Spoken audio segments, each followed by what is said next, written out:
I know a couple weeks ago we said there's going to be no more Harden stories once we traded him, but this might be one of the last ones until we meet again with the Clippers. But so some interesting stuff happened over the last 2 days. So Harden had his introductory press conference with the Clippers, and when Harden was asked about his time in Philly and his role, he said, "quote Philly is just changing my role. Philly is just changing my role, knowing I can give more, knowing I can do more. But if you want me to be honest, it's like being on a leash. I never really had that opportunity to score and facilitate freely." The other quote from Harden was, quote, "I'm not a system player. I am a system." So after the game last night, Joel Embiid was asked what he thought if Harden was on a leash, and he replied with, quote, "I don't think so. I think he did a lot of great things for us. But in my opinion, we gave him the ball every single possession because he's really good. He's an amazing player. Obviously, being that great of a passer, I think we gave him the ball. We give him the ball every single possession to just go out and, do his thing. And from there, he had to make decisions as far as getting guys open or looking out for himself." So question to you guys, do you think Harden was on a leash? I'm not sure leash was the correct word. Yeah.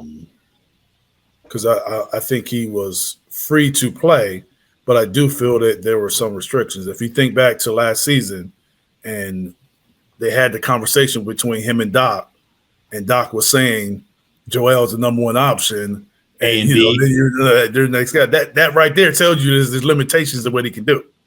So you're not free to just do whatever you want just by that conversation. I guess if I was strictly answering your question, no, he was not on a leash. When I was thinking of this question, I was like, in the same terms you're thinking of, Eric, leash, no. Was there kind of a fenced-in backyard for him to run around with a lot of space? I think that's kind of more appropriate. Like, he wasn't on a leash. He can run around and do his thing, but at the end of the day, you can't get out. So you're staying in here, and the fence was really Joel's offense, right? So like, you can do a lot of things. Are you the number one guy? Yeah. At the end of the day, no. I just think that it came down to what was best for James was sort of almost in conflict for what was best for Joel. For James to have the ball and Joel to come and go into a pick and roll and run and roll to the rim and guys spot up and shoot threes, that wasn't what was best for him, for Joel. So even though they played together and had success together, and the team, as in order for, it could be good for the team. I'm saying it wasn't good for your number one option to consist for that to be the number one style that you play. But he was second. I saw this yesterday. I think Kevin O'Connor tweeted out. He was second in the NBA in on-ball possession time behind Luka only, though. So, like, if that's a leash, then what's number one? That's skewed a little bit when you say if someone has the ball, because you have the ball. You can be. It's the difference between being ball dominant and then being ball dominant and taking a lot of shots. So he was ball dominant, but he wasn't ball dominant where he was shooting a lot. Yeah, no. His shots were down. So but Luka's ball dominant and he's shooting the most shots. Yes, and he's getting the only assist. That's why he's the only one getting close to triple doubles, and didn't because he is ball dominant, which is very good, but he is very ball dominant. Yeah, that is true. But I think it's like an option offense, though, right? Like, if the shot was there, I don't think James was passing it up because he had to get Joel the ball. If getting Joel the ball was the best play to be made, he was making it, right? Yeah, but the difference is you can have the ball in your hands, and majority of the time the play is not being called for you. So you're just initiating the offense, but you have the ball in your hand is being counted as the ball being in your hand, but all you're doing is initiating the offense. It's no different than what I did, but his expectations were to score and be a dominant scorer, but then he's not put in position to be that dominant scorer. So then when he averages 19 or 20 points, everybody's saying he's washed and he's on the decline. Yeah, some of those people were idiots, though. The people that know basketball, at least. No, this is some people I know that know basketball to say that. That he's washed, or just be based on the numbers he's washed? Yes. What else you gonna say? What else? Eye test. Just the eye test. Just watch. That's what I'm saying, but what else is it for? What is it about? What else can you say? Oh, he didn't have success.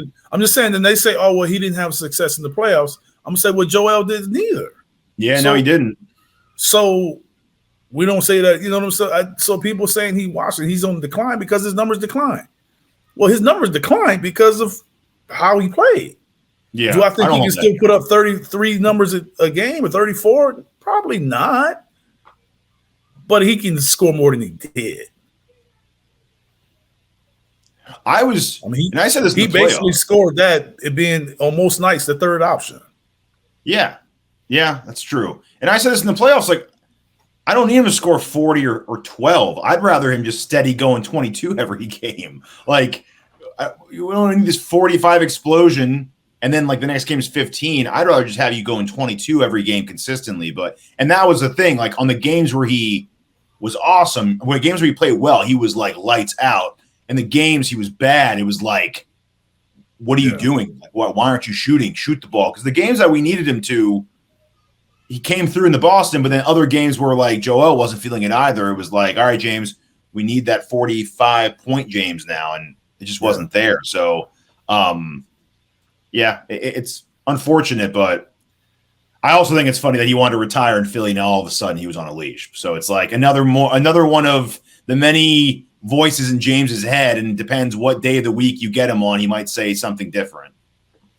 Yeah, I mean, I don't know. It like I said before, things change.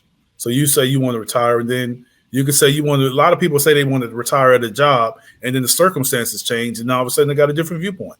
That's not a shock or a surprise. Yeah, that happens all over the country. That happens in a lot of professions.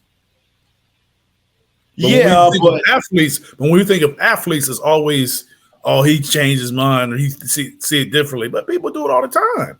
You go to your job, and then all of a sudden the boss can change, the circumstances change, your responsibilities can change. Now you see it differently. But it sounded like he knew he was on a leash when he was there. He's like, I was on a leash. Maybe, or maybe he just felt when he thought about it, when he was leaving and he was asked the question, this is how I felt about my time there. Yeah. But, in his mind, he probably think I made sacrifices to be that way or play that way. So he's basically saying I made a sacrifice to play there. That's basically what he's saying. He's also, if I was a Clipper fan and I heard those comments, I'd be like, well, then are you going to be on a leash when you come to us? Because you're not getting 40 shots a game with Kawhi, Paul George, Norman Powell, and Westbrook. It's just not happening here. So, I don't even think he wants that anymore, personally. Yeah, there's a Sam Amick had a report today about that. The question of sacrifice will be key for these Clippers, and not surprisingly, there's already skepticism in the building that James Harden will do what he did in Philly again. Quote, he's not the same player, and I don't think he's willing to say, I'm going to be a distributor. So there's already kind of some skepticism there. How that will go. Clippers are going to be fun to watch for this. This reason alone. This is going to be great to watch. Oh, yeah. Yeah, but I'm just saying, why do people say it's not going to work? Like, why do you say it's not going to work? Like, why do people say that? As far as James goes, or just in general? Yeah, because James is there. Like, what makes you think it's not going to work? Because I think he shed light on how he didn't necessarily like being in that role, and he's about to take that role, maybe even worse now. Like, there's more guys that need shots on that team than we had. So, yeah, he doesn't have Embiid, but George and Kawhi they love their ISO game too. And so does Westbrook. Do you think George and Kawhi shoot more than Maxey and Joel? And Westbrook and Powell? Well, Westbrook don't shoot as much. But he's got the ball in his hands, though. Yes, but he doesn't shoot as much. But that's what I'm saying. Like, we keep going by perception because we keep saying, well, Westbrook shoot, and it's not. But he hasn't played like that in a couple years. He hasn't played like he played at Oklahoma City. I'm just saying, like, that's what people go by. They just go by on certain guys. They go by what they did in the past or what the perception is instead of looking at what they're actually doing right now. I totally agree. I'm even taking a step back from shots. I'm just saying ball time. Like, there's a lot of ball time on that team. Yes, but if you listen to what Ty Lue said everybody in our locker room has to make a sacrifice in order to make it work with James. Absolutely. But I feel like those James guys have to make a sacrifice too. Yes. Yeah. But I feel like those guys have already, through their play and being together for a couple of years at this point, they're already okay with it. James is coming off a situation where there's uncertainty on how okay with it he is. James, in my opinion, he has no choice because he asked for this. Yeah. Yes. No. Totally. That's why it's so entertaining to watch. So he didn't ask for this. There was no assurances that, hey, you're going to be Houston James Harden. There was no assurances with that. So you asked for this. So they came out with open arms that welcomed you and said, hey, we're all going to make sacrifices to make this work with you. Yeah. So if one's saying that, that's not a one-way street. They're saying that because they expect you to do the same thing.